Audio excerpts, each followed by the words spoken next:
ವ್ಯವಸಾಯ ಜಾಸ್ತಿ ಆಗಿದೆ, ಬೇಡಿಕೆ ಕೂಡ ಇದೆ.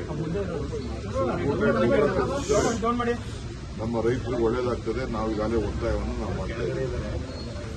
ಪ್ರತಿಭಟನೆ ಮಾಡಕ್ಕೆ ಮುಂದಾಗಿದ್ದೀರಿ ಸರ್. ಗೊಬ್ಬರ ಬಿಜೆಪಿ ಏನ್ ಮಾಡ್ತಾರೆ? ಬಿಜೆಪಿ ಅವ್ರ ಮೇಲೆ ಪ್ರತಿಭಟನೆ ಮಾಡ್ತಾರೆ.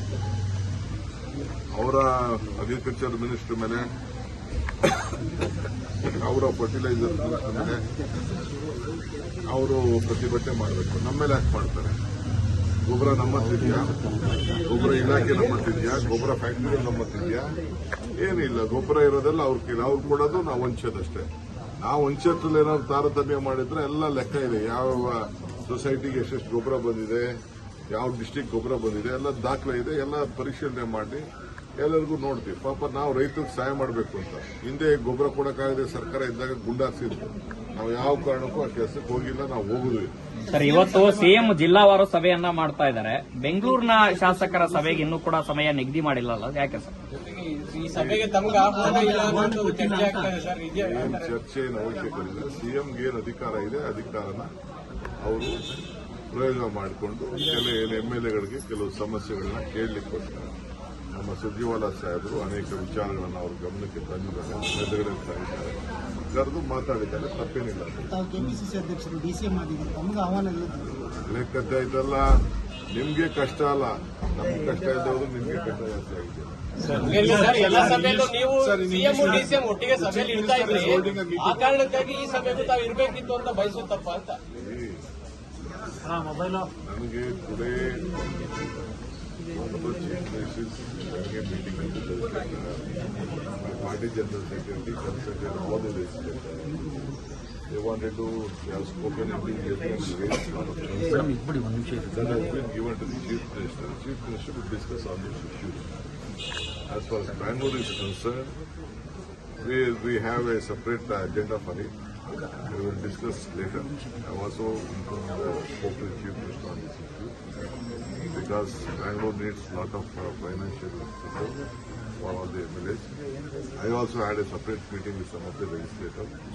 Let the rural legislators be over and let rains also be stopped. We will take up the Mallikarjun Kharge ಅವರು ಒಂದು ವಿಚಾರ ಪ್ರಸ್ತಾಪ ಮಾಡಿದ್ದಾರೆ sir. CM BJP let the first sort out their house. The house is in disorder, the party is in disorder. A lot of things are going on within themselves. Let them sort out their problem. A long way to go. Now today I am holding a meeting to find out report because we are conducting elections. The Greater Bangalore Authority has been done. Already we have discussed with even the opposition members. They have given their consent. But publicly, politically, okay, fine. I don't want to comment on their meetings. Let them have whatever their meeting is.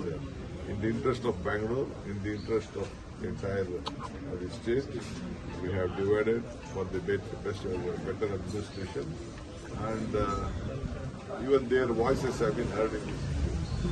Or they may not be satisfied. Even though some of our decisions also may not be satisfied. We have to look on the geography, we have to look on the administration, we have to look on the financials, and apart from that, we are going to expand the Bangalore at a later stage.